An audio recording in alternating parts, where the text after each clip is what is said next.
గద్వాల్ జిల్లా కోసం రాజీనామా అస్త్రాన్ని ప్రయోగించేందుకు మాజీ మంత్రి ఎమ్మెల్యే డీకే అరుణ సిద్ధమైనట్లు తెలుస్తోంది. ప్రత్యేక జిల్లా కోసం తన పోరాటాన్ని మరింత ఉధృతం చేసేందుకు సిద్ధమయ్యారు. రాజీనామాతో ప్రభుత్వంపై ఒత్తిడి తెచ్చేందుకు ప్రయత్నాలు చేస్తున్నారు. తన అనుచర వర్గంతో సమావేశమై రాజీనామాపై చర్చించిన డీకే అరుణ ఈరోజు స్పీకర్ మధుసూదనాచారిని కలిసి రాజీనామా పత్రాన్ని సమర్పించనున్నట్లు తెలుస్తోంది. మరింత తాజా సమాచారం అందించడానికి మా రిపోర్టర్ సత్యనారాయణ టెలిఫోన్ లైన్లో సిద్ధంగా ఉన్నారు. సత్య, డీకే అరుణ గారు రిజైన్ చేయబోతున్నట్టుగా వస్తున్న వార్తల్లో నిజం ఎంత, పరిస్థితి ఏమిటి?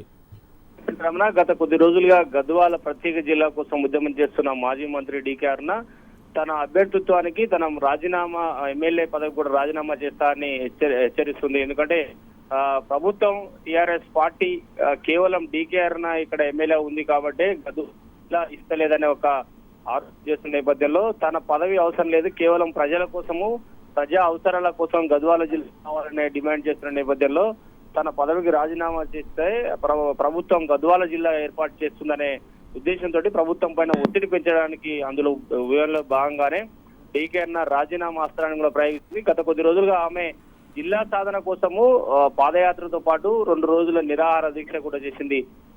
చివరి ప్రయత్నంగా తన పదవికి రాజీనామా ఎమ్మెల్యే పదవికి కూడా రాజీనామా చేస్తానని చెప్తుంది. మరి కొద్దిసేపట్లో ఈ రోజు మీడియా సమావేశం పెట్టి నేరుగా స్పీకర్ ను కలుస్తుందా లేక రాజీనామా ఏ విధంగా రాజీనామా చేస్తున్నామంటే ఇంకా క్లారిటీ రాలేదు. పార్టీ నేతలతో చర్చించిన తర్వాత పార్టీ పిసిసి నాయకులతో చర్చించిన తర్వాత ఆమె నిర్ణయం ప్రకటించే అవకాశం కనబడుతుంది.